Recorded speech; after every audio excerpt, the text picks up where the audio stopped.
যারা অল্পতেই কেঁদে ফেলে তারা মানুষ হিসেবে খুব নরম মনের হয়। আর এই নরম মনের মানুষগুলো জীবনে সব থেকে বেশি কষ্ট পায়। ভালোবাসা আর ভালো লাগা দুটো এক জিনিস নয়। ভালোবাসা আর ভালো লাগা দুটোই আলাদা। আমরা যখন কারোর প্রতি আসক্ত হয়ে পড়ি তখন সেটা হলো ভালোবাসা। আর সেই আসক্তিটা যদি অল্প মুহূর্তের হয় তাহলে সেটা হলো ভালো লাগা। একজন বিবাহিত নারীর জন্য তার সব থেকে নিরাপদ স্থান হচ্ছে তার স্বামীর বুক। পৃথিবীতে যতই প্রতিকূল অবস্থা আসুক না কেন, একজন স্বামীর বুকেই একজন স্ত্রী সুখে থাকে। কখনো কাউকে কথা বলার জন্য বারবার অনুরোধ করার দরকার নেই, কারণ যার কাছে তোমার সত্যিকারের মূল্য থাকবে সে হাজার ব্যস্ততার মাঝেও তোমাকে সময় দেবে। যে সবার কথা হেসে উড়িয়ে দেয় সেও কিন্তু কারো না কারো কথায় বড্ড আঘাত পায়, তবে সেটা সে অন্য কাউকে বুঝতে দেয় না। মৃত্যু আর ভালোবাসা এই দুটো জিনিস না জানিয়ে চলে আসে। একজন নিয়ে যায় মন আর অন্যজন নিয়ে যায় জীবন।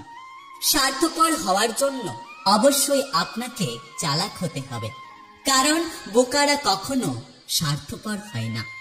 অসহায়কে অবজ্ঞা করা উচিত নয়, কারণ মানুষ মাত্রই জীবনে কোনো না কোনো সময় অসহায় হয়।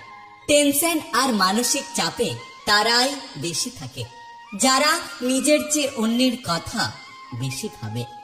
একদল ফালতু তেলমারা বন্ধু থাকার চেয়ে জীবনে একজন আন্তরিকতাপূর্ণ বন্ধু থাকা অনেক ভালো।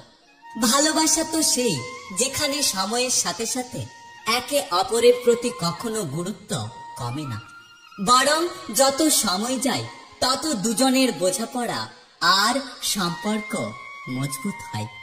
সত্য কথা বলতে গিয়ে যদি আপনার আপন মানুষ পর হয়ে যায় তবুও আপনি সত্যি কথা বলুন, কারণ কেউ আপনার কাছে পর হয়ে গেলেও সৃষ্টিকর্তা সবসময় আপনার পাশে থাকবে।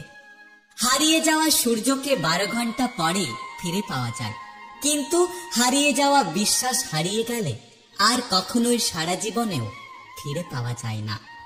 একটা কথা কি জানো তো, অমরত্ব লাভ করতে অমৃত লাগে না, বরং তোমার সৎ কর্মই যথেষ্ট।